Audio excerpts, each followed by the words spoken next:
What's up, guys, and welcome to episode 58 of the Yard Podcast. I'm your host, Randy.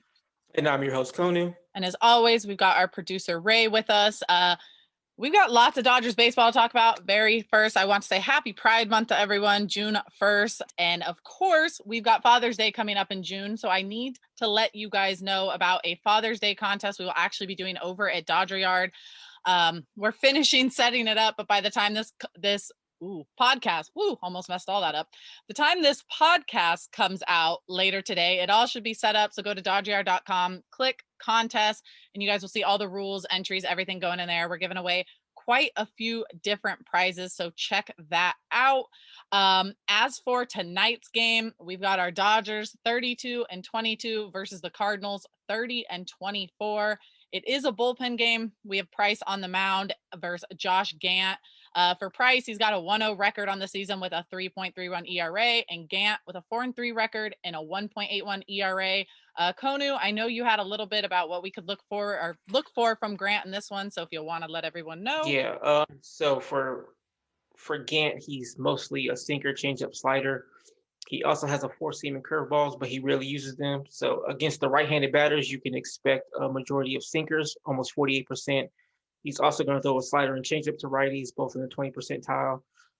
Against the lefties, his sinker goes from 48 to 30%, so a little less for the lefties. And he's going to throw more changeup and more four-seam fastballs as well as the slider. So he'll throw more pitches against the lefties and use them more frequent, or use them so he can better move around the zone for those for the lefties. So I expect him to. He's actually more unpredictable versus lefties than he is versus righties, where you kind of know what you're going to get. Where lefties, it can be either way. So it should be a pretty good matchup for the Dodgers.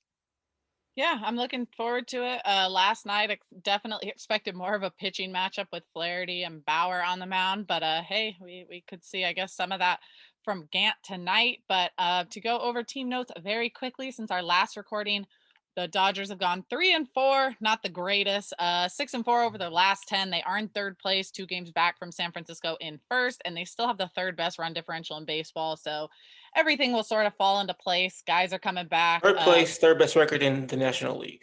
Yeah, crazy. The NL West is just tearing it up right now. 3 best teams in the NL up there doing their thing. So we went into SF and swept them. They came to LA and took a 3 out of 4. So I will say I kind of didn't expect the Giants to be holding on this deep into the season. I know it's 2 months, but I still didn't expect it. But I was expecting it until the second half when they will undoubtedly falter. Yeah, but then again, who knows? At this point, waiting to see. Might keep going. I'm waiting to see what Farhan does if you sell off a lot of those rental pieces, because I just don't know. He should. Yeah, he should, because a lot of them are just 1 year guys. Like, what are you going to do with those 1 years? You could build up for the future and get ready to go. You keep Posey, but you should probably trade like Longoria and maybe Wood. Yeah, Wood. I think DeSclafani is on a 1 year. They've got a couple of their arms are like Kevin Gossman maybe keep, but then again, I don't know. You could probably get, because he's pitching really well, you could probably get quite a haul for him. So Farhan's a smart dude. He's been here, so we know how smart he is. He should definitely sell off. We thought he should sell off last year, and he didn't. And they almost got to the playoffs, so who knows? Yes, that's stupid playoffs though last year. So, but yeah, hey, I will say this: it's always more fun when the Giants are good. Granted, the Padres are very good too, so it's like, damn, we're like really competing over here in the NLS. But it definitely makes the rivalry a lot more fun. And let's jump into the game since we're talking about rivalry. I guess the Astros aren't your true rival with the Dodgers, but of course, with that history, we all know how that went. Tuesday night, we saw Kershaw versus Greinke, which I felt like kind of made it even more fun. I did want to point out really quickly, I don't know if you saw Joe Kelly's comments before the games, but I thought it was funny. So Joe Kelly is kind of considered on the face of the anger towards the Astros because he threw behind Correa, Bregman, all that stuff last year. And as we all know, a lot of people were questioning, why does Kelly care about the Astros? Well, because the Astros knocked the Red Sox out of the playoffs in 2017. Kelly was on that team. It did affect him as well. But his quote before the game was, just being real, people are sort of fake nowadays. So a lot of people that talk shit online wouldn't do it in person. They usually hide behind the computer, but whatever, people be bitches. And you know what? He's not wrong, because there are so many fans who sit on Twitter and run their mouths about these players and then are absolutely the first people in line when they can be getting an autograph from these guys at I'll games. tell you, that Riverside blood just flows through Joe Kelly. Oh yeah. Yeah. Joe Kelly does not care. That dude's like ready to go out there and scrap at all times. And he's like, you know what? He's going to say it for what it is. And I respect it. But according to Astros fans, he ran away from Correa. Yeah, no, Correa's not running from, or not Correa. Kelly's not running from anyone, let alone friggin' Correa. Like I've seen that dude do his boxing videos. Kelly's not running from Correa. I could promise you that right now. But back into that actual game, Kershaw, oh my God, a hell of a performance. He came out with the W to put his record up to 7-3 on the year, 7 2/3 innings pitched, 4 hits, 1 run, 1 earned, no walks, 6 strikeouts. And what's crazy is he did it on 81 pitches. I want to get into Kershaw's performance because that was one of the most impressive things I've ever seen. It was also the first time he was pitching at Minute Maid Park since Game 5 of the 2017 World Series, which we all know was a disaster, and we all know why. 0 swings and misses on breaking balls. Yeah, funny how if that doesn't tell you something. My goodness. Like they were definitely swinging and missing in this series, and it was Kershaw's longest regular season outing since August 25th of 2018. And the thing is he could have continued to pitch, but he said he had a hard time staying loose because we had that long top of the 8th inning by the offense where they were scoring. So Kershaw just went out there, had a hard time staying loose, could have kept going. He didn't. I don't know if you noticed, but when they pulled Kershaw out, they pulled him out with 2 outs in the 8th inning, and they brought in Kelly to face Altuve. And like, I thought this was hilarious because I don't even know if Roberts would know this, but to make it even funnier, they pull Kershaw out. He gets a standing ovation because there's a ton of Dodger fans there, which I kind of liked because last time he was there, obviously things went very different. And I kind of liked that Roberts gave Kershaw the chance to get this standing ovation from the Dodger fan base that was clearly there. It was clearly loud. There was a lot of Dodger blue behind that home dugout. But he brought in Kelly to face Altuve with 2 outs in the bottom of the 8th. And Kelly, being the professional troll that he is, came in for 1 batter and ended Altuve's 17-game hitting streak. Came into the game just for that.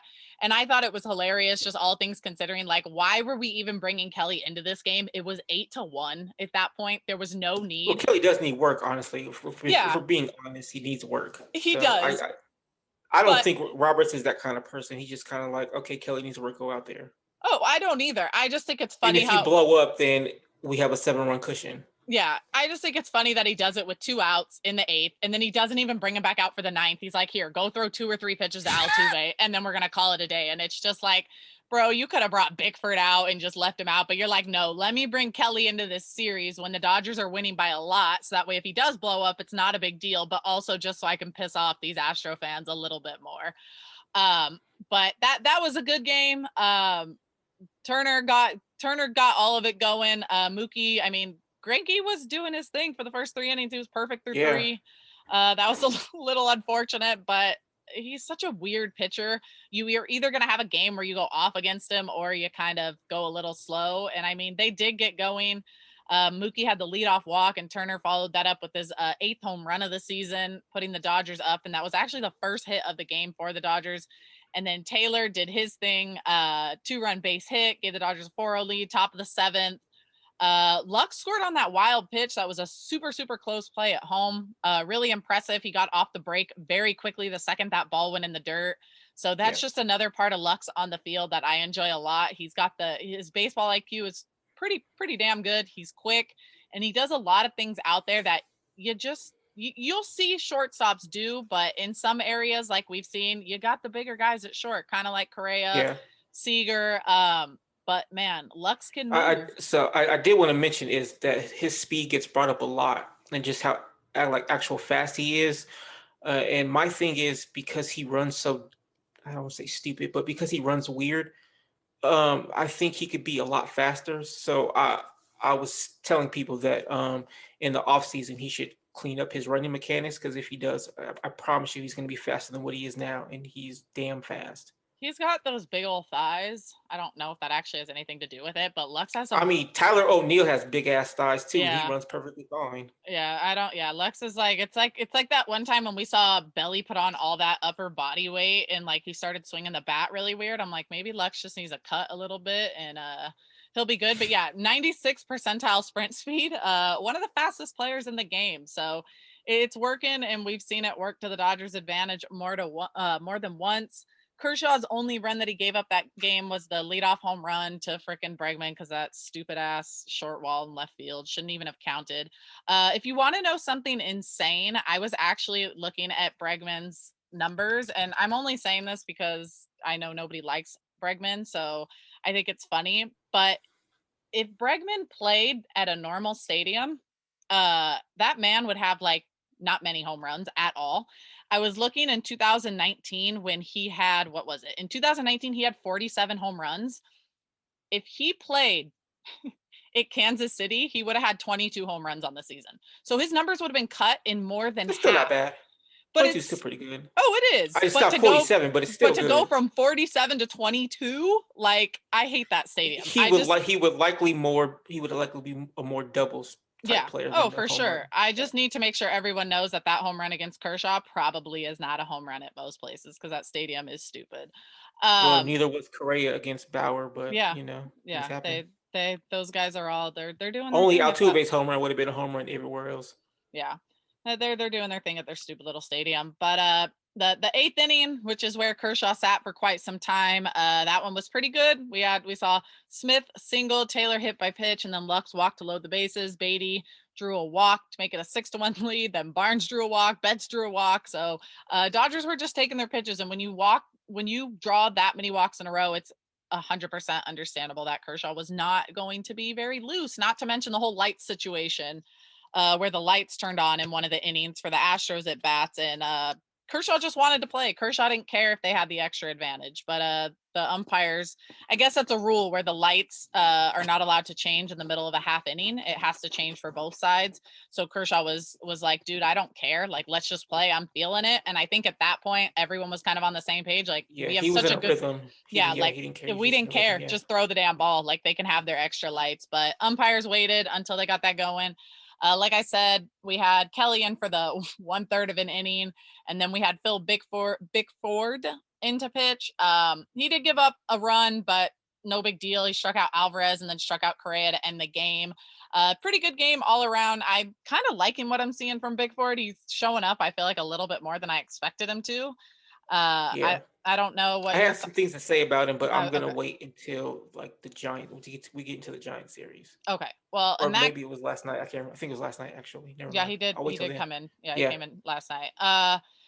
On to the second game. That one unfortunately did not go very well for us.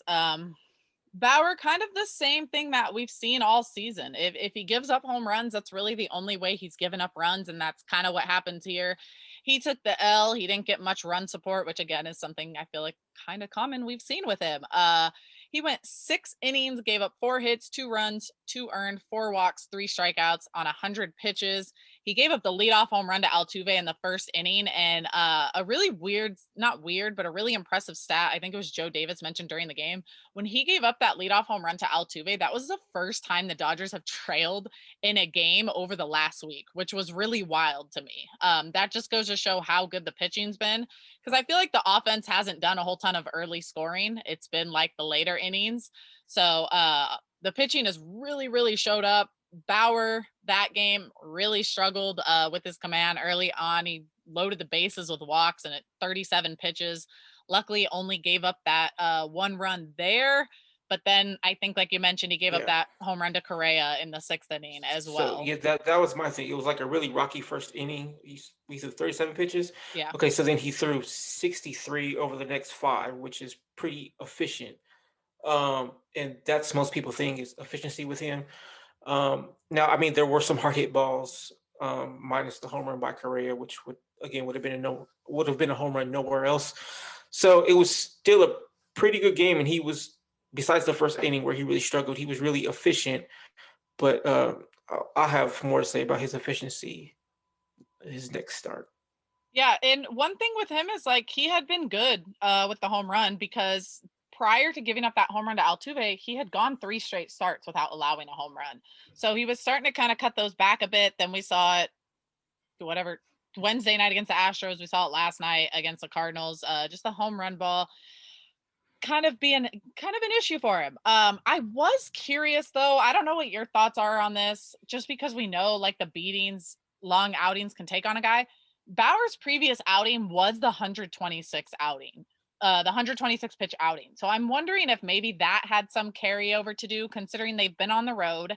So they're traveling. They went from SF to Houston. They're not at their own house. They're sleeping in hotel beds, dealing with a lot of bullpen games. Obviously, I think there is a known kind of pressure when Bauer goes to the mound, like, hey, you've got a bullpen game the day after you.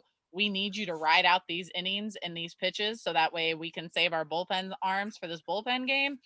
And like, I'm kind of wondering if that 126 pitch outing was in part of why he struggled a little bit in that Astros series, because that just didn't really seem Uh, like him with the command, at I least. mean, I mean maybe, but At least the first inning. so That threw me off. yeah, the first inning was the only inning where he really struggled with his command. Other than that, he was pretty much like really good as far as his command goes. I don't know. Maybe, but at the same time, I think he takes care of his body and knows more things than a lot of people do. So I'm gonna say no.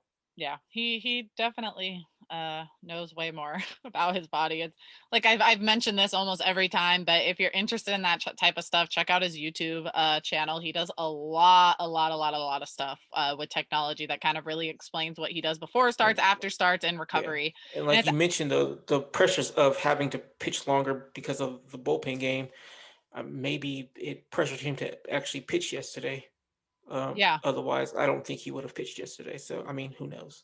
yeah, well, yeah, with his whole probably not feeling great. So, yeah, just not a great game all around for the Dodgers. There, we had Lux with that error I that mean, kind of 6 innings, 2 earned runs is.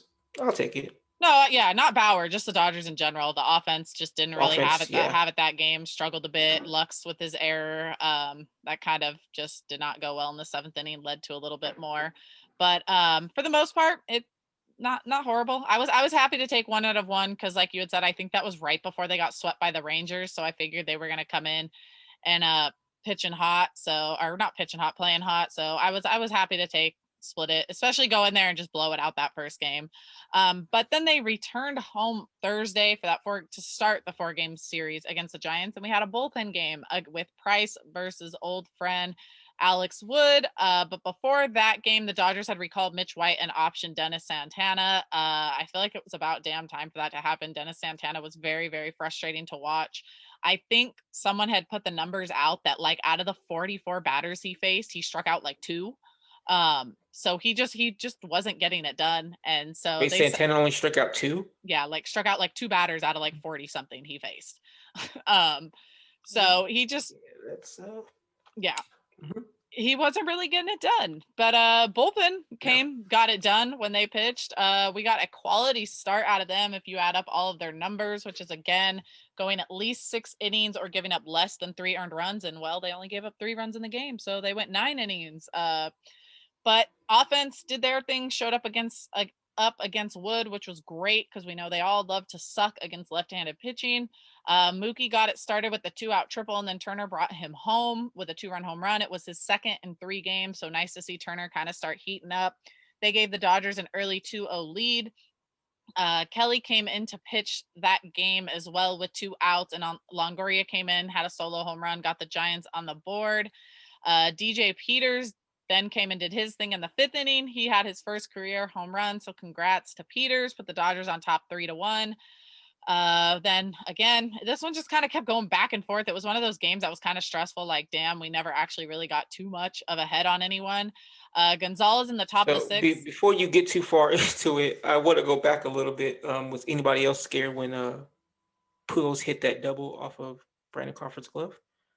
Yeah, Yeah, I didn't know. When he was riding first, I was like, oh no, he's gonna blow his tire out. Yeah, I didn't. Yeah, that was intense. I love it though. I love that he's like that You dude's hustling, like yeah. yeah, that dude could like have just done nah, screw this single, but out of the box, he knew as soon as it went off Crawford. Crawford was not having a hot game over there short, but he knew right out of the box that he was going for it. And hey, I respect it. Dude's not.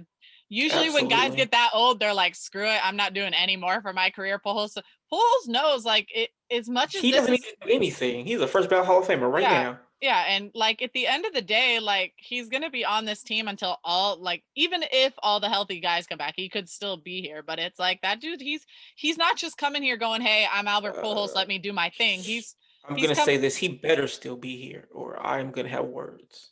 Yeah, I I don't know don't what care if I he's don't. 200. I love Albert Pujols. Yeah, I don't know what's gonna happen. It's gonna be interesting. I mean, hell, if he keeps hitting the way he is, he's not gonna go anywhere. He's sure as hell's producing, especially against left-handed pitchers. He's producing more than just about anyone else against damn lefties on So, this but I team. was thinking, so Pollock and Seager are the only ones missing, right?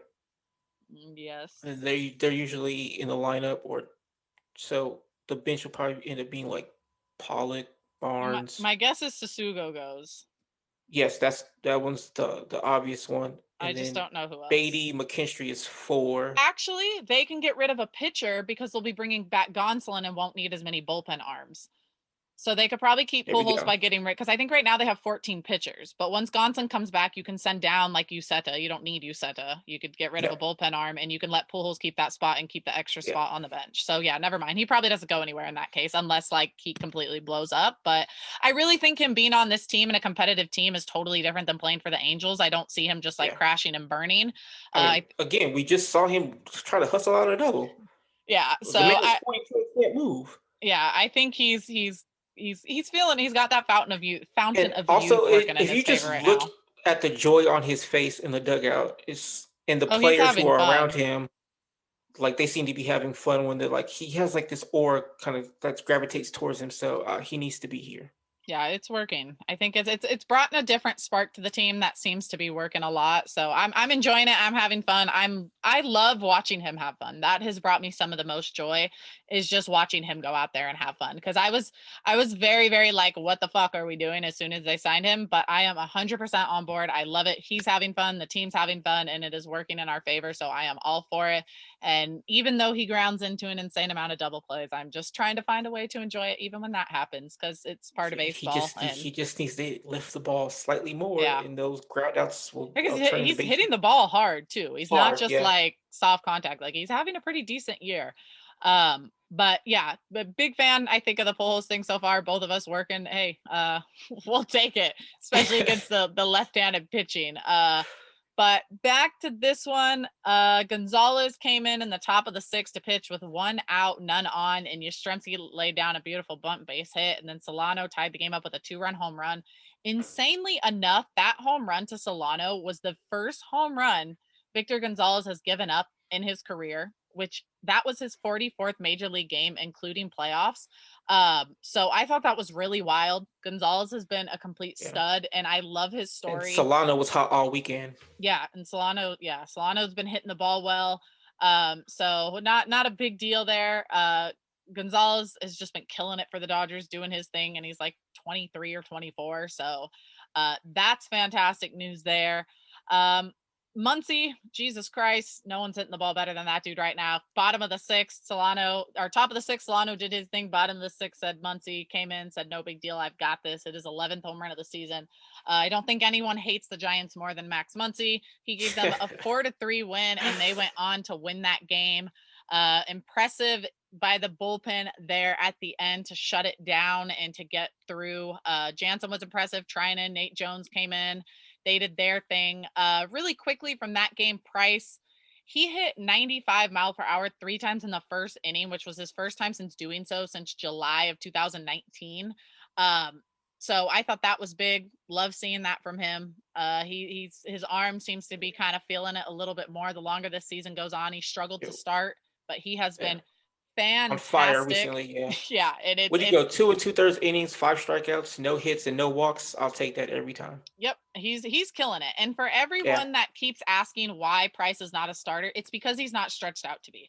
He cannot go 4 or 5 innings, because if they do that, they're risking blowing his arm out, and there's just no Mhm. reason for that. None. Gonsolin should be back very soon. So He let's missed all last year. yeah, like every single time I post the graphic for a bullpen game and say that Price is starting, every single comment is, why is Price not in? Why is Price not in? Let him pitch longer. And it's my comment is always, he is not stretched out.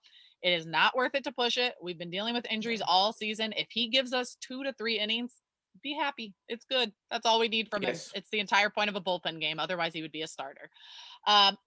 One other note that I wanted to stick out from this. I thought you'd probably find this interesting, because I know you like to pay attention to stuff for pitchers, but Choice Fielder on Twitter. So this was all prior to this game. So anything that's happened since then, I don't have the info for you.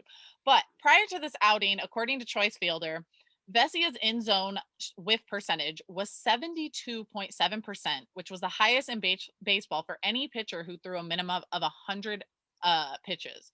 So basically, Vesia just needs to stop walking people, and he's going to be pretty damn good. He's walking guys at a 24.4% rate, which is disgusting. That's horrible. Yeah. I actually had Vessia down. I'll get to it when you get to that game, but I wrote some things down for him because I was happy with his outing. Yeah, if he stops walking guys, like, he's gonna be pretty good. Over 9 2/3 innings this season, he's given up 4 hits, 7 earned runs, 3 of those home runs, and 11 walks to 13 strikeouts. So if he gets that walk number down a lot more, granted, need to get the home run numbers down, but still, when you're walking guys and allowing an extra run or two to come across because you're walking a guy before that home run, it makes it a much bigger deal. Solo shot, not that big of a deal. So just a fun note that I kind of saw on Vesia. I know a lot of Dodger fans do not like when he comes into the game. He was traded for Dylan Floro, but I think this kid might have something to him that's worth kind of holding on to and getting excited about once he can find it. He's like 24 with very minimum major league experience. I think everybody should just relax. Yeah, he's definitely one of those guys that if the Dodgers bullpen was healthy, he'd probably developing way more in AAA and should not be at the big Right. league level just yet. So it's hard to put too much into him because, again, it's kind of like Uceta, it's kind of like Santana. Like, I don't know so much about Santana right now, but maybe even Clevenger. Like the potential is Yeah. there, but they need to develop more at AAA before we're actually going to see them be Yes. very good big leaguers. Um, on to Friday's game. We had That was a rough, weird game. Yeah. Not a great one. It was really good from Bueller. However, Yeah. he got the no decision in that one. He went 6 innings, 3 hits, 2 runs, 1 earned, 3 walks, 3 strikeouts, and he did give up a home run, but went 92 pitches. Really, like I said, pretty solid game all around. Unfortunate in that top of the second inning because Will Smith just, for some reason, pass balls were not his friend in this game, and he kind of if he doesn't allow that pass ball to happen in the top of the second, then maybe the Giants don't score that first run. And Bueller keeps it going until the top of the fifth when he gives up a 2-out home run to Duggar, which put the Giants, well, I guess I should have said Beatty hit that home run in the bottom of the second, but Duggar's 2-out home run in the fifth had put the Giants on top 2-1. So that pass ball by Smith was a little bit rougher there. And then Taylor tied it up with an RBI base hit in the 5th inning. But one thing that did stick out to me about Bueller's outing before we move past that was, so the Giants, this was from, I want to say it's Andrew Baggardly. I should have wrote down his name, but I want to say he's a Giants Yeah. athletic beat writer. He had pointed out, this is insane. The Giants have 156 at bats against Bueller in his career, and that Steven Duggar home run in the 5th inning was the only home run Bueller has ever given up to the Giants ever in his entire career. So that's pretty wild, especially considering Bueller does give up home run balls quite a bit. When you got that much velocity and you pitch high fastballs, you're bound to give up home runs, and he's only given up 1 to the Giants. So that was really cool to see there.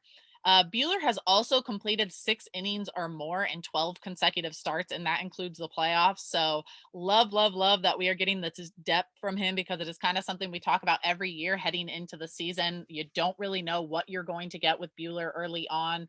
He's always been a little bit of a slow starter, but this year he's coming out ready to go. So that has been great. Unfortunately, Trinan, not a great day for him. And he's been really good this year, so I'm not going to hold it against him. But he came in to pitch in the top of the eighth and hit Wade to lead the inning off. Again, another pass ball from Smith, second one from him. Granted, didn't really matter because he ended up giving up a 3-run bomb to Posey, which gave them the lead. And I don't want to say put the game away, but at that point started to kind of the game got very weird in those last couple innings. It was a ton of fun. It was crazy.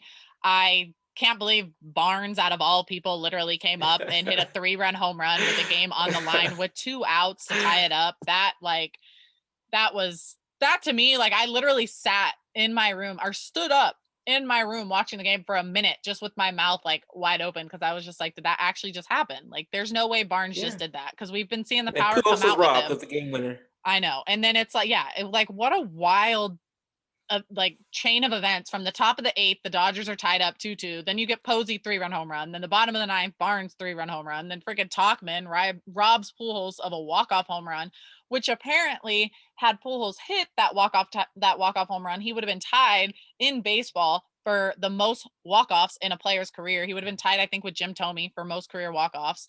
So Talkman robbing history and the win. So that was painful. Yeah, what a dickhead. Yeah, that was not fun, especially for a guy who hasn't done anything with his freaking bat. Like, way to just come in and ruin it for us. But top of the 10th, like, or go ahead. Oh, yeah, I forgot the game was over. Sorry. No, you're good. It's not like there's anything exciting to talk about. All I was going to say was Jansen into pitch, the top of the 10th, that stupid second bait runner. I hate it. It's dumb. Wade got a 1-out base hit. Well, it wasn't the only run, though. No, it wasn't, but I still think it's dumb, because I still think it gets pitchers riled. It is dumb. It still gets pitchers riled up, and it still stresses them out, and you still know Jansen's out there being pissed off, like, what the hell, dude? So it gives out a 1-out RBI base hit. It may not have mattered, because he then walked Yastrzemski. But also, at the same time, if Betts had been in right field, it's likely Longoria doesn't get the double, because Noisy had no idea what the hell he was doing. Yeah, it was all spun around out there. Yeah, it was a weird kind of. Not saying Betts would have caught it, but he would have had a better shot, because Noisy was just twisting and turning, and I was like, "Oh, brother." Yeah, Noisy's time at the big leagues did not last after that game. Not that it was because of that play, but it was an unfortunate way for his last play with the Dodgers before getting optioned back to OKC. But yeah, just kind of an ugly inning all around, and then it ends up being 8-5. Like, you have all the momentum in the world, tie it up 5-5, and then the next inning it's 8-5, and it's just like, what the hell just happened? So it was definitely one of those games. The positive for me was Turner 3 for 5, and that was huge for me. That was the biggest thing. My little quick overview for the game was, like I mentioned, it was like rough and weird. Lux had just missed a 3-run home run. I think it was caught like at the warning track. Of course, Pujols was robbed of the game winner. Trinan had a bad outing for the first time in who knows how long. Jansen as well. So it just felt like it was one of those games where the Dodgers were kind of destined to lose. I mean, even after Barnes hit the 3-run home run to tie the game, as we mentioned, Pujols was robbed. So it was just one of those weird, rough games all around. And it just seemed like the Dodgers weren't meant to win that one, unfortunately. However, I will say that I loved what I saw from Mitch White that game. He located his fastball very well. He was like dotting fastballs on the inside and outside corner. He picked up 2 strikeouts, so that was very, very encouraging to see. However, his next outing on Saturday didn't go as well, but at least there was some positives in that Friday game. Yeah, there was. Random note really quickly on Trinan. That's that home run he gave up to Posey is only the 3rd home run he's given up as a Dodger over these last 2 seasons. So I thought that was pretty impressive. Second one he's given up this year. But yeah, he's really been on it, so I'm not really holding that one against him too much. Saturday, we had an exciting day as Dodger fans, as Bellinger and McKinstry were activated from the IL. Peters and Noisy were optioned back to OKC. Unfortunately, it was just not a good game. The Dodgers lost this one 11-6. Urias, a very, very rough outing for him. He took the loss after going 5 innings pitched, 11 hits, 7 runs, 6 earns, 2 walks, 5 strikeouts, and 1 home run on 82 pitches. The 11 hits given up is a career high in a game from Urias, and the 7 runs allowed matches a career high for him as well. So He just didn't have it. I Yeah. mean, his I mean it command was all in the from the very zone. get-go. It was in the zone. It just was too much in the zone where the Giants hitters are like, okay, guy, we're just gonna fuck this one up, and Yeah. they did exactly that. Yeah, it was not good. And honestly, it kind of felt a little decent for the Dodgers too. Like when they got Lux was hit by a pitch to lead off the game, and then Turner won out double, and so it's like, okay, cool, 1-0, Yeah, 1-0 lead in the goodness. first, something we're not really seeing much of this year, and we're like, okay, cool. And then yeah, second inning just kind of that wasn't great. Lead out, he gave up 4 straight singles, and then they had they had first base open, and so they decided to walk Posey, which like cool, that's fine. Posey's been killing it this year, but then he walks Yastrzemski to bring in another run, and then it's just like, damn, dude, like you probably should have just went after Posey at that point if you're just gonna walk the next guy and bring in a home. Like, I think watching someone walk in a run might be one of the most frustrating things ever as a fan, because I'm like, I'd rather you just throw it down the middle and let the guy try to hit than walk him home and make him do absolutely nothing. Um, I mean, the Dodgers did try to put up a fight a little bit. Urias dropped down a nice RBI bunt in the bottom of the second to help him trail only by 1. But then again, Solano just kind of doing his thing again, killed Yeah, it, 2-run home run. And from that point, there was really no going back. They just kept scoring. They put up, what was it, 2 more in the 4th inning. And it was then in 11 in total, right? yeah, they won. Yeah, Yeah, it was not good. They won 11-6. Dodgers kind of battled back a little bit. Bottom of the 6th, Muncy again, another home run. And then Pujols had the RBI double, which made it a 7-4 game. So that felt good. And then unfortunately, that's when Vesia came in. I mean, White came in to pitch, gave up a leadoff wasn't base good. Yeah, hit. Yeah, that was not ideal. And then Vesia into pitch with 2 outs and a runner on first and wasn't second. good. Not good. This is where his command has been an issue. He hits Dickerson to load the bases, and then Duggar 2-run, 2-out double, and that Double. that kind of felt like a nail in the coffin there. Like they were 7-4. They had a chance to come back, and then it was 9-4. Then the top of the 8th, Vesia gives up that leadoff home run to Longoria. Then Uceta comes in, and they gives up a Dubon sac fly, and uh, the only positive that came out of that was in the bottom of the 8th when Pujols hit his second home run with the Dodgers and career 669. So I mean that was cool. Um, and Bellinger and McKinstry were back. Not that they did anything, but that was cool. So Zero. yeah, not I guess great. Bellinger took a walk, so yay. Yeah, I do want to say though, on the Bellinger side of things, there's a lot of fans that are being really, really hard on him. And I feel like what a lot of people are missing is the fact that the dude only played in 4 games before getting hurt. Like, something that I feel like is not being paid enough attention is, first of all, he didn't even play in a spring training game until March 15th because he had shoulder surgery. So not only did he miss 2 weeks of spring training games, he then starts spring training, has to redo all his tracking, figure pitches out, starts the season, plays 4 games, and then can't see live pitching for another month because he's waiting to, or even more than that, Month more than a plus, month. yeah, Yeah, almost two month months. plus. So, like, these expectations of having Bellinger come back to the lineup and automatically being a threat right away, like, let's chill out. Let's take a deep breath. No one expected him to actually come back and just start tearing it up. Like, at least not any analysts or anyone that's paying very, very close attention. It's going to take time. Like, he started late in spring due to shoulder surgery. Yeah. Shoulder surgery. Then he plays 4 games. Like, 4 games he saw big league pitching. And of course, like, he did okay in AAA. It's AAA. It's not the big leagues. So I mean, let's, yeah, look at Rayleigh. So I mean, it really doesn't mean all that much. yeah, like it's one of those things that you gotta give players time. Like, Yeah. I mean, we literally saw it in Monday's game. He played great defense. Like, even just having his glove back out there has been huge for the team, and allowing Betts to play right field, so we don't have guys like Noisy out there. So I think, like, everyone, So let's just take a my deep breath thing on with Bellinger. Bellinger is so my issue is right now he's having the same issues that Lux had last year, where his hands and bat just aren't in competitive positions as the ball's coming. Like it's still behind his head. And I mean, he's got fast hands, but I mean, it really doesn't matter that much when your hands aren't in competitive positions. So he's swinging late at fastballs or he's swinging through them. So like right now, his hands just aren't ready to go. So I mean, it's going to take time to get his timing back. Like you mentioned, he hasn't played all that much. So that's why I'm not being too hard on him. But my only issue is he needs to get his hands in more competitive positions. Otherwise, it's just going to be a struggle. Yeah, and I'm guessing that's kind of what he'll figure out as he looks at videos a little bit more and gets going a bit. But even just having his speed on the bases, his all that good stuff, I think I think it's a positive. And the same thing with McKinstry. Like, it's gonna take them a few games. McKinstry, I'm hoping, doesn't take as long. He didn't miss nearly as much time. Still missed quite a bit, but hopefully they can get it going because we know how important they are. But maybe just kind of lower those And expectations hopefully for he Belly. doesn't. Hopefully he learns how to throw again, because Yeah, that's not been fun. no. That's been rough out there watching him play some defense. But on to Sunday's game to close out the series against the Giants. Another not so great one from the starting pitcher. Kershaw took the L after going 6 innings pitched, gave up 7 hits, 5 runs, 5 earned, 3 walks, 6 strikeouts, and 104 pitches.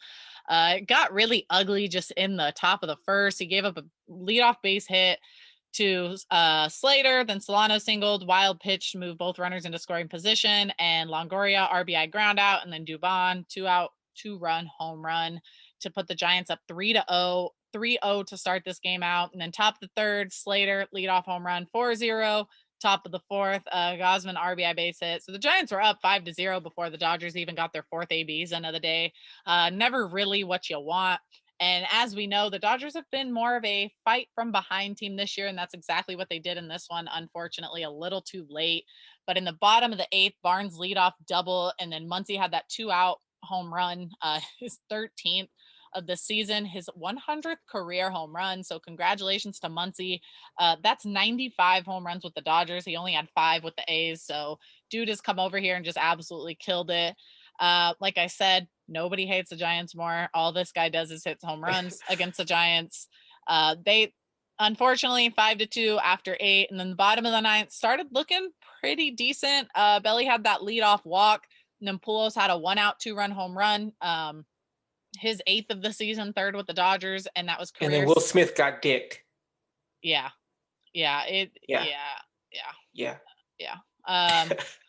Just doesn't mean they would have won the game. It just, I think that just really killed all the momentum they had. Yeah, that's happened quite a few times, I feel like, this year, unfortunately. And then Barnes hit a home run the night before, or the 2 nights before. But are we expecting Barnes to hit another home run that late again? Probably not. No, we've got to share some of this responsibility, guys. Pujols was Absolutely. robbed a home run and then hit one. So, like, come on. And Muncy's hitting all the home runs. Like, let's all share in on this. Like, it can't be just these two guys right now. But no, bottom of the 9th, they got really, really close. Like I said, Muncy and Pujols had those home runs. Pujols, that home run, though, it was his, sorry, I was trying to read more than one thing at once. 670? Shouldn't do that. Yeah, that was career 670, but it was also his 1,357th extra base hit of his career, passing Babe Ruth for 4th most of all time. And now he's only 20 behind Stan Musial for 3rd. So there's a decent chance we could, very, very, very good chance we could see him break. It's always amazing to me, that. like, I watched him, so I know, like, I'm old enough to have seen him in his prime, so like I know how good he was. But then every time he does something and they give the numbers, I'm just like, holy shit, he really was that goddamn good. Yeah, and Babe Ruth was playing against pitchers who weren't like that great. Like Pujols has been doing this against like way better pitching over these last 15, 20 years. So pretty insane. You're going to see. I don't consider Babe Ruth highly, so that doesn't mean much. No, I don't either. I'm actually going very high into the I don't want to hear about Babe Ruth ever again starting this year. I'm tired of it. No other sport sits around and is obsessed with a player from 100 years before. It is time to move on from Babe Ruth. I start telling people he's ass just to piss them off. Yeah, well, my big thing is I believe tomorrow is Lou Gehrig Day, if you're talking about idolizing old players, according to MLB. Yeah, that's fine. That's different. It is a little different. I don't want to I'm tired of idolizing Babe Ruth for like doing things against pitchers 100 years ago when like guys are out here throwing 105 and we're seeing 104, 103, whatever it is. And we're seeing like, Shohei is way more impressive. Like my biggest thing is like Shohei's going to come out. strike out Ruth on 3 pitches and then hit a 500-foot Facts. bomb off of him if that's what we really want Big to. facts. That's what we want to get into. Like, Big facts. the talent nowadays is like nothing compared to what the hell they were doing on a baseball Remember, field even Adam 50, Ottavino 60 said years that ago. he would strike out Babe Ruth on 3 pitches on 3 Yeah. sliders, and he's probably not wrong either. Babe Ruth probably have no chance. Yeah, it's yeah. And Ottavino's just okay. So good for you, Pujols. Pass up Babe Ruth. Let's get his name further down on that leaderboard, please. And thank you. 20 behind Stan Musial for third. Very, very good chance we see him pass that because, again, this is just extra base hits, not home runs. Muncy, his 2-out home run, as we all kind of could probably guess, he leads MLB in walks with 43, but he also leads all of baseball in OBP with a 436. That is insane. He's reaching base like more than 4 out of like 4.5 times out of every 10. That is wild to me that he is doing that. He's been incredible. So it was like we were all upset because he took nothing but walks. Oh, I was and now pissed. he's really taking walks. Now he's really taking walks and just smoking the ball over the place. So if he can, put it all together at one time, it's yeah. I would love to fantastic. know, like, I don't know how to do it, and I don't even know if they've made it capable yet, but I would absolutely love to see Max Muncy's like baseball savant numbers just for May. Cause like that dude was like just tattooing baseballs all May. Like and it hasn't stopped. Like even his outs are like, I feel bad for the fielders because I'm like, dude, one of you, like, you're gonna break your hand.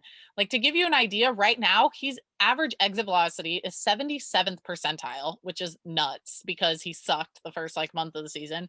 His barrel percentage is 94th percentile. His slugging percentage or expected slugging is 96th percentile. And his expected weighted on batting WOBA, his expected WOBA is 99th percentile. Like this dude is just killing it all around, and his chase rate is 100th percentile. Like Jeff nobody's Davis chasing. tells us every broadcast he leads the MLB in WAR. Yeah, like because he's also amazing on defense. Yeah, he's got 95 outs. Well, not 95 outs above average, but 95th percentile outs above. Yeah, like that's wild with 100 percentile chase rate. So like the dude's not even chasing pitches out of the zone. Like he's only swinging at pitches that he wants, and I love it. He's disgusting right now. He's the best, probably one of the best hitters in baseball right now. There's a couple guys along that are with the doing juniors.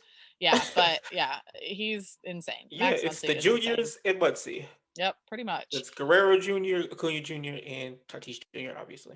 Yeah, but that Muncy's killing it. He's right now even just worth tuning in for like his at bats. If you're not someone who wants to watch every minute of every game, like just watch Muncy's at bats. So it's a ton of fun.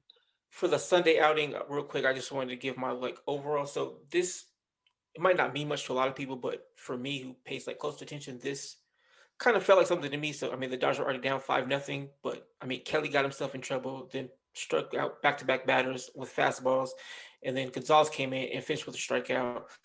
I saw this as a positive sign just because they were able to get out of trouble that they created. So I feel like it'll be a good thing for Kelly to be like, okay, I got out of trouble, but now I know I can get out of it. So I saw that as a pretty positive thing. And also this Sunday outing was the one that I really liked from Vesia. You mentioned his numbers earlier. So there's a lot to like. And the 13 strikeouts over 92 thirds, nice. The average against is pretty good. And again, the most problematic thing is he's walked 11 in 10 innings, in almost 10 innings. So that's not going to get it done. But I was encouraged by the last outing against the Giants. So, maybe that'll get him going. But he definitely has potential. Like you mentioned, I didn't know that, but the swing and miss in the strike zone is very, very good. Wild. Yeah, that's wild. 72%. Like his stuff's pretty nasty if he's in the zone. Throw the ball in the zone, my guy. You're good. Yeah. So positive note there for Dodger fans who I know aren't the biggest fans of him. And then moving on to the last game of, since we record our last podcast, but it's last night's game. The Dodgers picked up that win 9-4. I expected a little bit of more of a pitching matchup with Bauer and Flaherty, two LA guys. Bauer picked up the win, 6-3, 6 2/3 innings pitched, gave up 5 hits, 4 runs, 3 earned, 1 walk, 5 strikeouts, 3 home runs, 94 pitches. It was a quality start. Just not his best outing. He did say he felt sick before his outing, which sucks, but I kind of feel like a lot of players deal with that kind of shit, and like you just go out there and you play and it happens, and like if you suck, you suck. He did acknowledge he's given up too many home runs though. About 40% of his hits he's giving up for home runs. So I don't know necessarily how much I care about that if you're not walking guys and you're not giving up a bunch of hits. Like if he's giving up 1 or 2 home runs a game and they're solo shots, it's really not that big of a deal in my mind. But obviously that's not what happened last night. Yeah, thanks, Zach. Yeah, that's where that comes into play, is like that's when that stuff hurts, when you give up those home runs after, But see, like, there's another thing though. So like I know Carlson's obviously going to be the earned run because he hit the home run, but my thing is without the air, there's nobody on base, and the which pitch changes how sequencing we, is much yeah. different.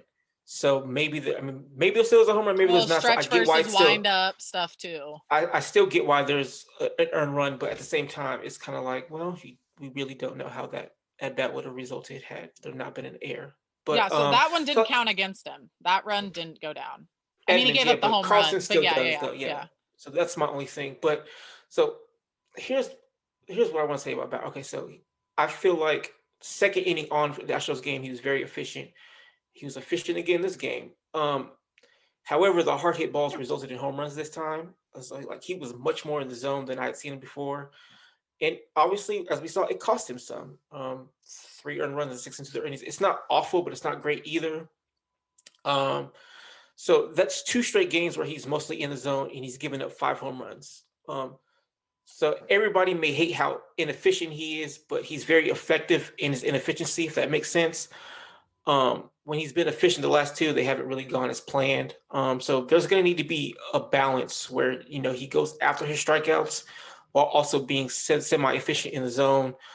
He's always had command issues, and command issues doesn't always mean walks. It means missing spots. And he went into Justin Williams' hot zone and Tyler O'Neill's hot zone, and they hit bombs. And Carlson just picked up the breaking ball from jump. I rewatched the replay like 5 or 6 times. Immediately when Bauer was releasing, you saw Carlson's eyes go up and then down, and he just dropped the bat head right in the zone. So that was a great piece of hitting by Carlson. So I don't know, like I probably would rather have him be inefficient through 6 innings, throwing 100+ pitches and only giving up 0 or 1 run than what I saw last night. But that might be just me. No, I think I'm sure most people would feel that. I mean, 94 pitches and giving up 3 earned runs through 6 2/3, like it's still a quality start, but it's also kind of like, And hey, the thing is, he would have been more efficient had, again, McKinstry not made the error in the first inning, because then he had to face more batters, and he ended up throwing like 20 pitches, whereas he was almost done at like 13 or 14. So yeah, he did have 2 errors that game that made Bauer throw some more pitches. So also, Bauer struck out Arenado twice, and Arenado doesn't strike out all that much. So that was nice. yeah, But the Arenado. strikeouts have went down when he's been efficient in the zone as well. So I don't know. When he's inefficient, he gets more strikeouts. When he's efficient in the zone, he doesn't get as many strikeouts. So again, he needs to find a balance and have better command. But command has always been an issue, especially if he's now using stuff. His command is really probably going to be worse. So I don't know. It's a weird position. It's not a horrible outing by any means. I just whenever I see him out there, I'm like, oh, he could have a chance of going like no hit for 6, 7 innings before giving up whatever. And so it's interesting. And he was doing that besides Edmund in the first, but he was really cruising. Yeah, and he was, and I was watching the game and I was like, oh damn, he must have turned into the podcast last week where I said, hey Bauer, start being more efficient because we need it from you. And he was, and then they started hitting the ball. So that's my only thing. So I guess, I mean, if being inefficient means we're gonna get like 6 to 7 innings of 1 run, then just be inefficient. Like I'll take that any day. Yeah. It's fine. Because let's be honest, the Dodgers are probably gonna blow his arm as much as they can because he's probably not gonna be here after 2022. No, so absolutely not, no. Get your innings out of that $40 million arm if he's willing to give them to you. One thing that happened in this game, and like may not even matter, may not be a big deal, but as we know, like hit by pitches are up this year by a lot. Pitchers just, they're hitting guys a lot more, whether it's the new ball, whether it's they're just trying to throw hard and it's coming out of their hands, whatever. But Betts was hit by a pitch to lead off the inning in the first inning. That was the 6th time this season that he's been hit, and the most ever that he has been hit was 8 in 2018, which was his MVP year. However, I'm starting to wonder if these hit by pitches have any effect on what Mookie's doing this year, because in 2018, like I said, he got hit 8 times and it was his MVP year. However, this far into the season at that point, he'd only been hit 3 times. He's now been hit 6 times, and we are only 2 months into the season. We've seen him take multiple off the elbows, off the arms. I don't know if this is contributing to his struggles, but when you're constantly taking pitches off your elbow, your front elbow, I've got to assume that it's going to take a beating on you. It's also probably like we've seen Mookie jump out of the way of a lot of pitches this year. And that's tough on guys. Like, I'm wondering if this has anything. I don't think it's like a big deal thing as like, oh my God, this is the reason why Betts is like I think struggling it to has get more to do started. with his back and shoulder than being hit by pitch. Yeah, and I think it might too. I just found it really interesting, like what we see it does to players when they're constantly getting hit, especially someone like Betts who wasn't wearing an elbow guard until he finally got hit in that game in Seattle, and now he wears an elbow guard. Okay. So it's It might like, take some time to get used to, so that might be a thing. Because I know Jose Abreu said he doesn't wear an elbow guard because it just doesn't feel comfortable, huh. and so he'll take the hits on the elbow. But I was So we watching a can- White Sox game. Yeah, so I was watching a White Sox game, and they were mentioning how Jose Abreu said he doesn't like the elbow guard because it just doesn't feel comfortable, and when he wears it, he just can't get his swing going, so he just doesn't wear it at all. So there could And be I an mean, it's adjustment working for period. him. Yeah, Yeah. So I thought it was but interesting. also his shoulder. Yeah, I think his 'Cause that shoulder's a would big hurt your reason, swing a a part lot, of as it. we saw with Rios. Oh, especially his front shoulder. Like there's been Yeah. no power from Mookie this year. Yeah. I mean, they're a little bit. Lots of but doubles. yeah. I mean, hey, last night's game though were some positive signs in the Mookie world. He reached His base 4 swing looked times. so much better last night than I've seen this season. Going opposite way, so that's always a beautiful thing. If he gets going, I don't think there's any doubt that this offense in general will just take off, because Mookie's kind of just like the leader on this team when it comes to that. When it's like we saw last year, when he gets on base, he finds a way to make things happen. He scores. I think he's a big part of this. I think he's like one of the main pieces to this offense, being what we expect them to be. And so if they can get him going, that would be great. Lux and Taylor are killing it. Last night they went back to back to give the Dodgers an early 2-0 lead. They're just, I mean, they're doing their thing. Lux and Taylor last night basically carried the team for the most part with what they did. With some impressive at bats. That 6th inning at bat from Taylor might have been like one of the coolest things I've seen in quite some time, and one of the most impressive at bats I've taken, with the outcome being a bases clearing double, like 14 pitches. That was at bat of the year. Yeah. There's no question about it. Even without the hit, I was literally sitting in bed like, okay, well, one, I am now a Chris Taylor stan, and 2, this is a remarkable at bat. And then he came through with the double, and I was just sitting here hype.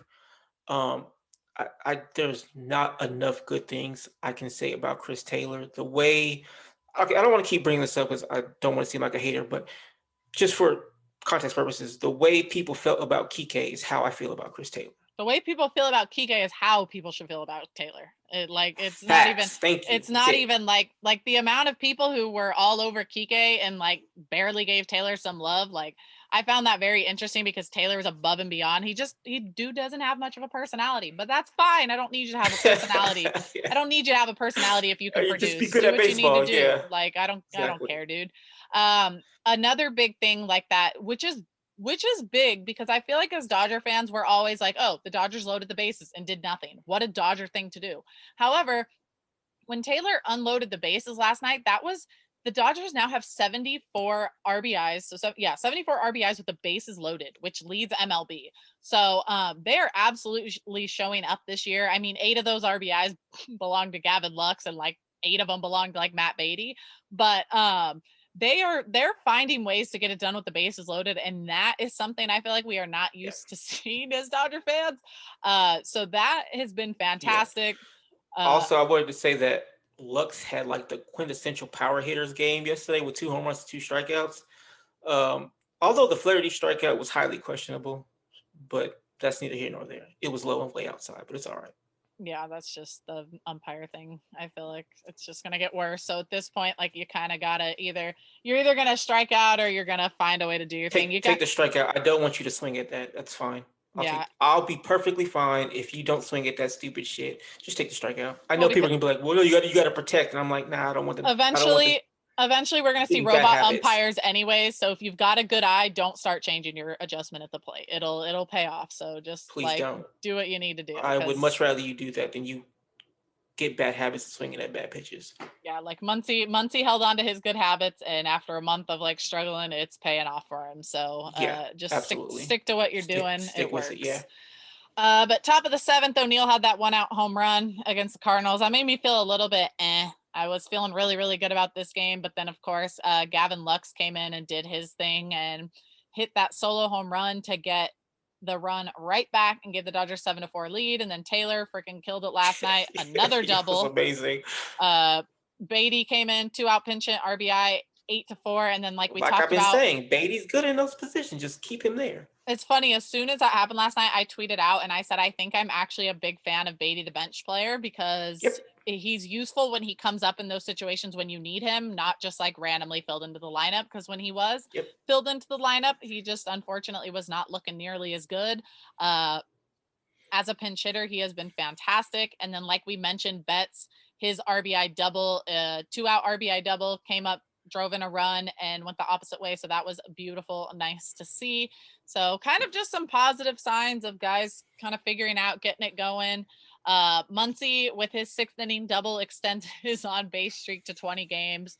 So he's just on a different planet right now. Nobody's keeping up with him. Bellinger looked really, really good on defense in that game. He made some leaping, jumping catches out there in the outfield. So that made me happy. Very, very happy to see that out there. But on Bellinger, I don't think Yadier Molina had any hits, but he was smoking the ball. Yeah, he was. Yeah, he came into this year and said like his goal is to just swing the bat as hard as he can, and it's working out very well for him. He's having a pretty solid year. Yeah, they also mentioned that he changed his stance, so he's already preset. So that way, like his shoulder's already closed, he's already kind of in his swinging position. He just needs to swing the bat, and it's working out for him. When you're already a first ballot Hall of Famer and you've already got everything locked in and you don't know if you're going to play anymore, like just go out there and swing the bat as hard as you can and see what happens. And that's what he's doing and it's working. Like he's having a really solid season. Never, ever, ever liked Yachty strictly for the reason that he's just always kicked our ass. Ton of respect for the guy, but I will be happy the day he is no longer running all over the Dodgers and throwing guys out and making it look incredibly easy. But yeah, that was a good first game against the Cardinals. I feel like I said, we kind of just have this history with the Cardinals where we never know which way it's going to go. That game felt really good. Enjoyed it. Didn't have too much stress except for that 7th inning when O'Neill hit that home run, got a little nervous, but outside of that, I was enjoying it. Bellinger and McKinstry, not so hot since their return. Bellinger's 0 for 10. He has scored 3 runs because he's walked 3 times, but he struck out 7. McKinstry, since returning, 0 for 9 with only 1 walk and 4 strikeouts. So again, I don't expect it to stay that way. An intentional walk at that. So yeah, I don't expect it to. He was in that DJ Peters position where it's like, oh, we'd rather face the pitcher, so we're just going to intentionally walk you. Yeah, it'll get better. I'm looking forward to kind of seeing how they do with a whole week of games under their belts. Roberts says that Bellinger's playing every game, like he's not getting it through since coming back. So like he's expected to play tonight and tomorrow. They have an off day on Thursday. He should be.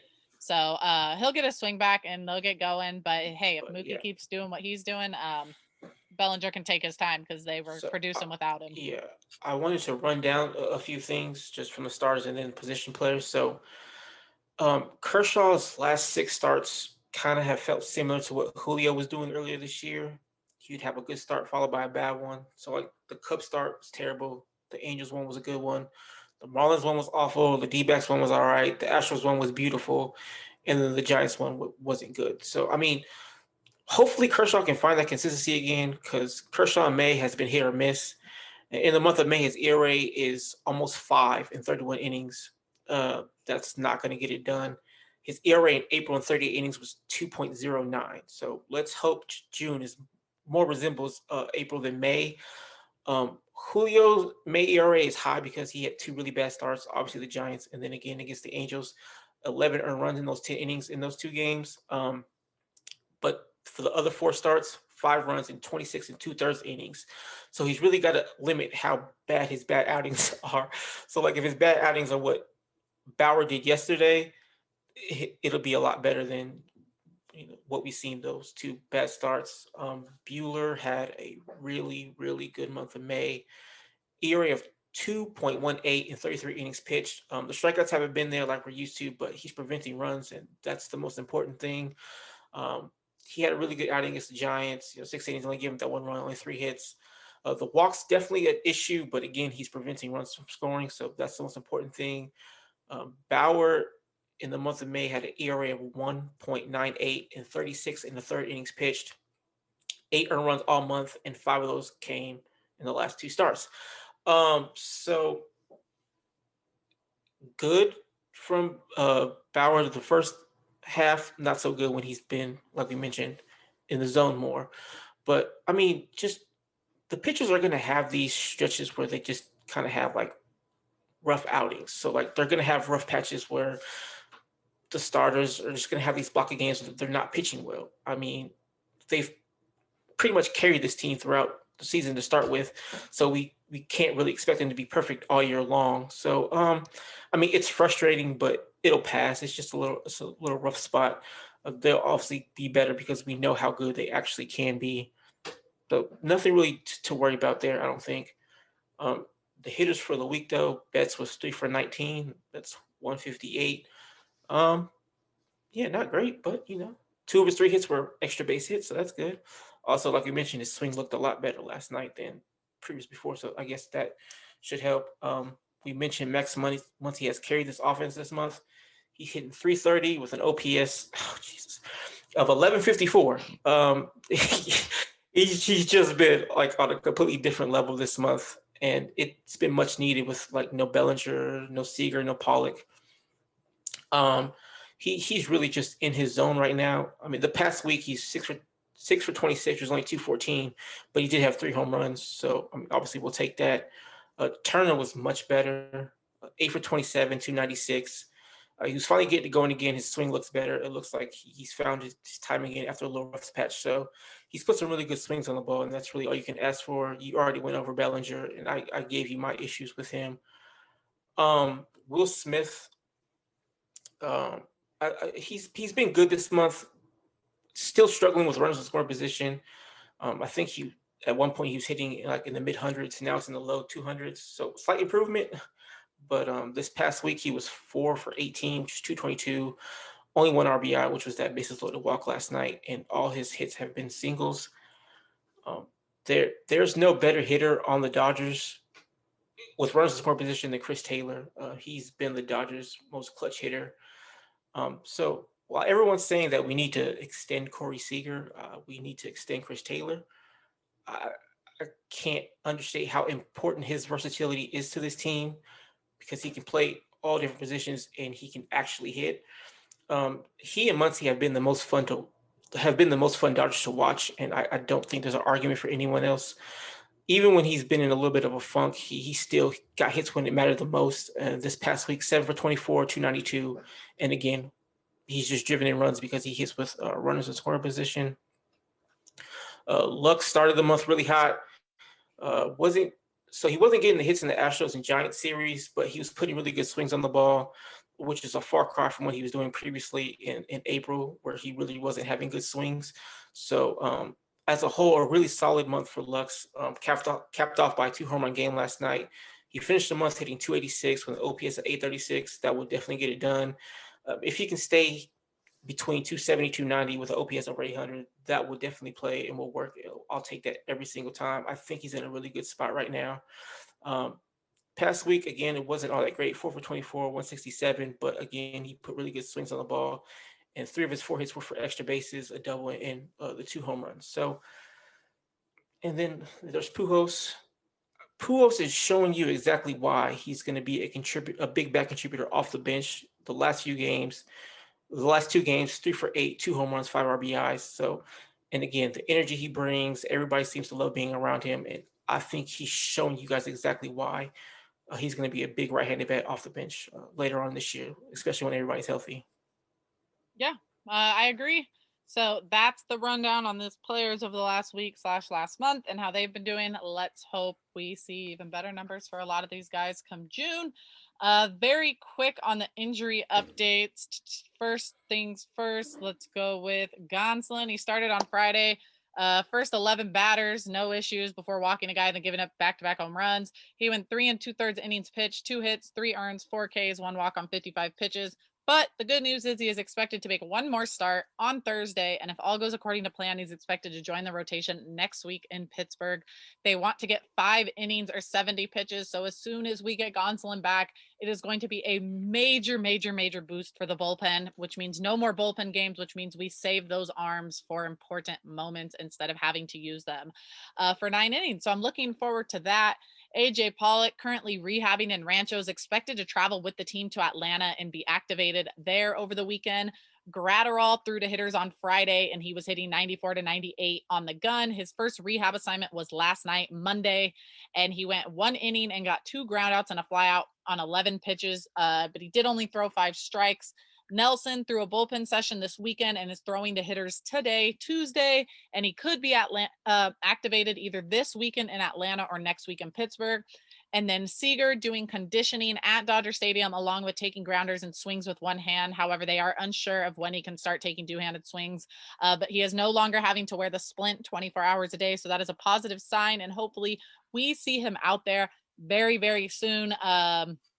Dodgers have been one of the teams hit the most with IL stints this year, and so they are getting them back. I think Pollock, every single one of these guys I mentioned, Gonsolin, Pollock, Gratterall, Nelson, and Seager are all important to this team. And the fact that we could have literally all of them back within, I mean, Seager's going to be the longest, probably another month or so, but the fact we could have those 4 other guys back the next week or two is massive, very, very big. So I'm looking forward to that. Can't wait for them to be healthy. And then very quickly for our series look ahead, like we mentioned, we got today, got the second game against the Cardinals with Price versus Gant. Tomorrow, finish off that series against the Cardinals with Buehler versus Martinez. No game on Thursday. Friday, we are at the Braves. Saturday and Sunday, all at the Braves. None of the pitchers have been started. So we have got 5 games before the next recording. I'm feeling really good. I think the Dodgers might split the next 2 with the Cardinals, take one, lose one. And then the Braves have not been good at all. So they could go in and sweep that series, or they could take 2 out of 3. But I think the Dodgers could go a nice 3-2. Doesn't sound like much, but I will take it. A nice 3-2 over the next week of games, maybe even 4-1, depending on what they do in Atlanta. So that's where I'm at. I don't know. There's a lot to be positive about, but they also really haven't played good baseball either. And I mean, you mentioned the Braves haven't played good baseball, but they'll get up for that series because most people get up for the series against the Dodgers, regardless if they're playing bad or not. 3-2 sounds about right. I can go 3-2. Yeah, I'll take it. Not a bad one. But with that said, if you want to lead us into the minor league minute, and then Ray can finish us off. So real quickly, we'll get into the minor leagues. Michael Busch got prospect team of the week honors for second base. This week he hit .318 with 4 doubles, a home run, 3 RBIs, and 3 walks. He's still striking out a lot on the season, but his on-base percentage is almost 400, which is really, really good. His OPS, which is on-base plus slugging, is 943, which again, really, really good. So coming in, people thought of Busch as Max Muncy without all the strikeouts, and so far he's pretty much just been Max Muncy because he's striking out a lot, but he also takes his walks and hits for power.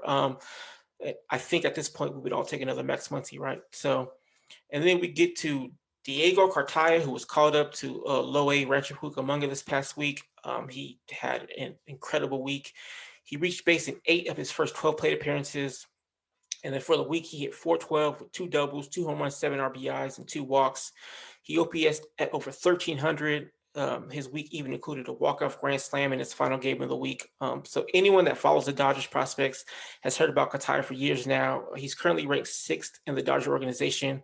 We've heard great things about him, and so far he's showing exactly why he's so highly regarded. Podcast favorite Bobby Miller actually pitched twice this week. Incredible. So that in itself was nice to see. I know they said they were slow playing him, but sometimes he wouldn't even pitch for a while. But he pitched 5 1/3 innings this week, 2 appearances, 5 1/3 innings combined. He gave up 4 hits, 2 earned runs, struck out 5, and walked 3, and hit a batter. So his command was a little off. But all in all, not a bad week. Just some things that needed to be cleaned up. And again, it was nice to see him pitch twice on 5 days rest, because after his first outing, he went 15 days until he pitched again. And then after his second outing, he went 9 days. So really nice to see him finally, pitch when he's supposed to on regular rest. Andy Page, who's also a top 10 prospect, had his best week of the year. He hit 316, 3 home runs, 9 RBIs. Still striking out a ton, but he has put together some nice swings over the past 10 or so days. He's still only 20 years old, and he has the best throwing arm in the system since Verdugo. Like, I know Verdugo wasn't that long ago, but what I'm trying to say is, much like Doogie, Page has a fucking cannon. I mean, the throws I've seen him make from right field to third base are just absolutely incredible. Sometimes he's even off balance, and it's still a rocket right on the money. So It's that's also very never impressive. underestimate how much fun an outfield assist is. Like, that is one, like, I'm not Yeah. sure many other plays really get me hyped up, like someone throwing out, especially on a line or like a perfect one hopper. Like, the one I think about a lot is Bellinger throwing out. I think it might have been Carlos Gomez at third base on Memorial Yeah. Day against the Mets. Like, that to me, I still remember standing up at that game and just being like, holy shit, what did I just see? Because that was so cool. I don't know. I just love stuff like that. So I hope he does well so we could see that in the big leagues. I don't know how it's going to translate because he's going to have to play left field because, I mean, obviously Mookie has right field on lock. Yeah. I mean, Good his run on cannon him. is his cannon. Cannon from left field even easier. So, maybe we'll see some Yoenis Cespedes throws where, he's throwing runners out at Gets the the guy plate. at first or gets a guy First, too far off first. and Cespedes had a cannon as well. And then lastly, Andre Jackson went 5 innings. So the pitchers in Double A have been on a strict 4-inning max limit.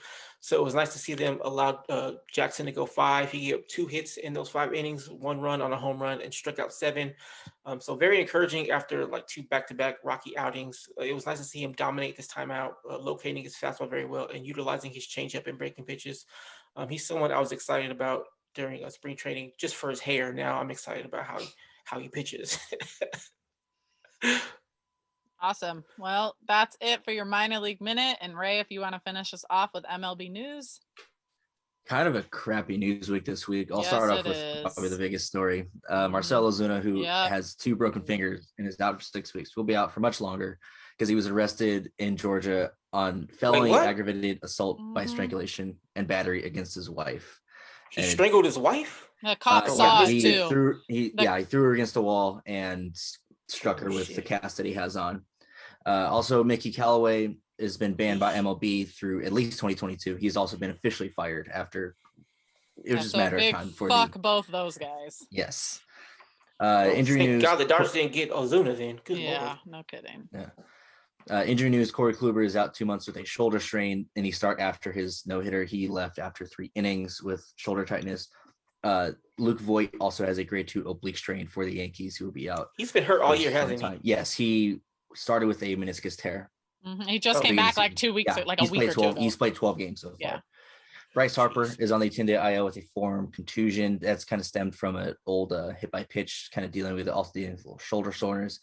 This is a funny one. Zach Plesac is on the 10-day IL. He fractured his thumb while taking off his shirt in the locker room. That happened last Tuesday. I guess he got caught on a chair, according to Frank Konu. Yeah, he was like angrily taking off his shirt. So that's I think he smacked it on a chair or something. It's just got caught, something like that. And then the last bit, we'll open this up to like discussion. Josh Donaldson, he has hinted at a video exposing pitchers using foreign substances. And also of note, he scored the 2 millionth run in MLB history this past week. But so I saw this about Donaldson having a bombshell like video. I guess we all just gotta wait till it comes out to see what happens, because there's been other sticky stuff happening this week with the Gallegos thing on the Cardinals. Joe Westcomb's getting his hat.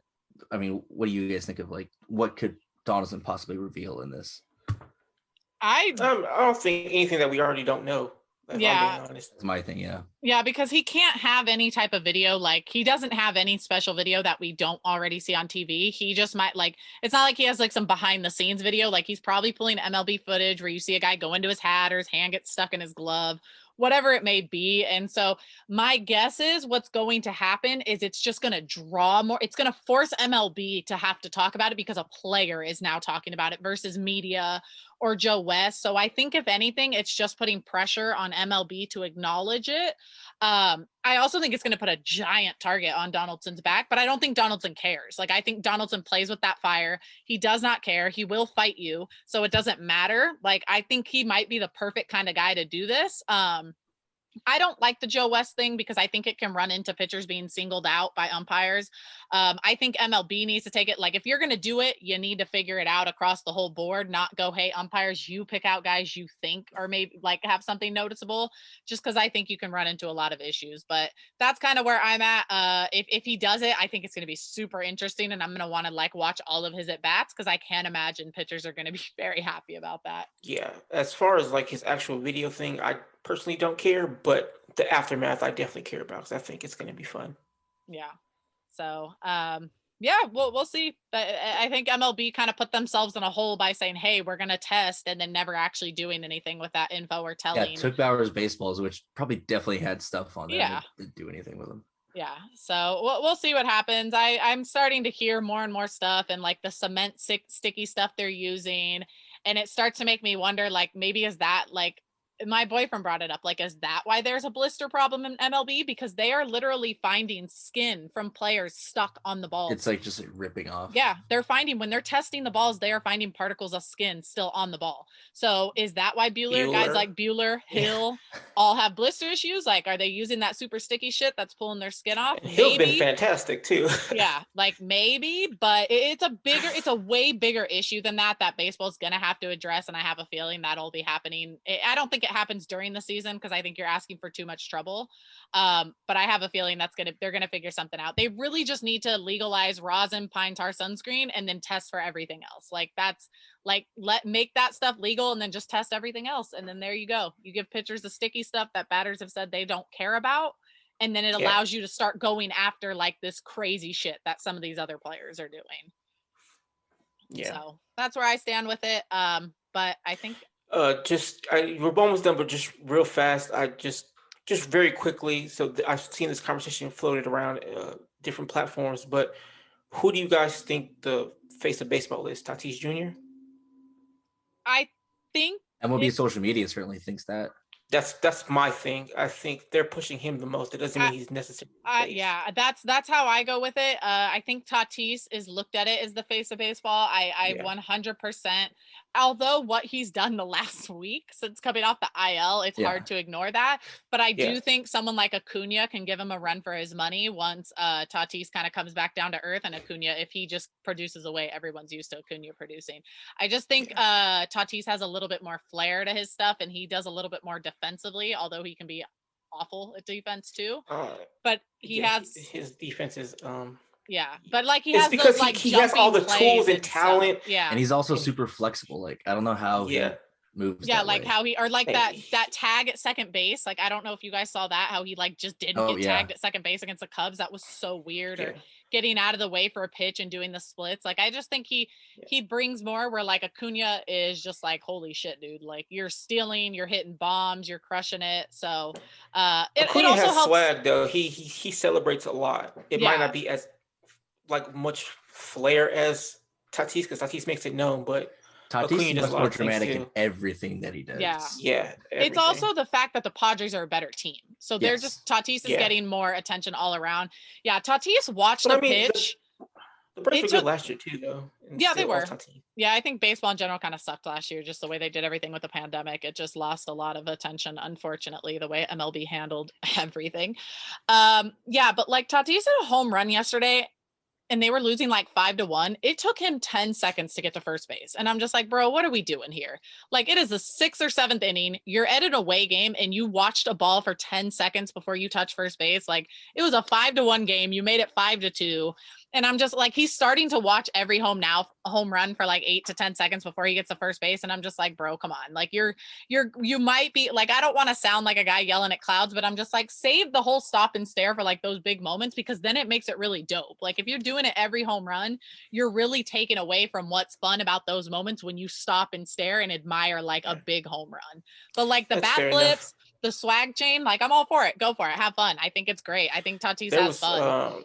Somebody who works for John Boy or something, who was complaining about Dante Bichette pimping out a home run that barely made it over the wall. Bo Bichette, yeah. Well, Bo Bichette sort of like went to, I think I was watching that game. He went to like bat flip it, kind of put his hands in the air. He really like, oh, that might not get out. And then it did get out. And Yeah, then Judge cranked Crushed, one yeah. 440 dead center. And Yeah. then he was like, "Oh, well, like, Judge just ran around the bases," and Yeah, I'm like, that's what "Okay, Judge so does. Judge is boring. Congratulations." Well, Yeah. they're also Yankee fans, so Yeah.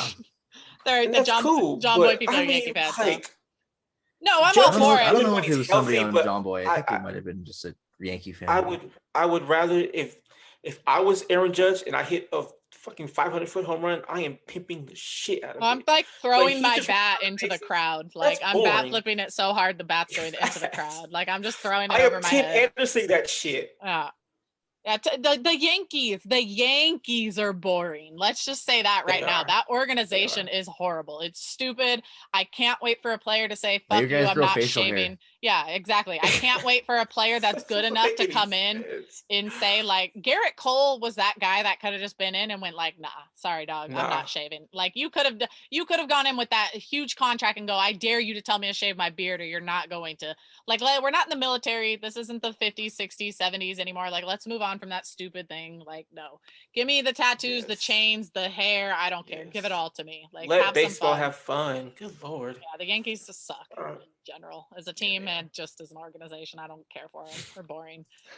Yeah, that's all I wanted to know. Just trying to figure out what other people think about who the face of baseball is. Yeah, My thing was that they show Tatis more than anybody else.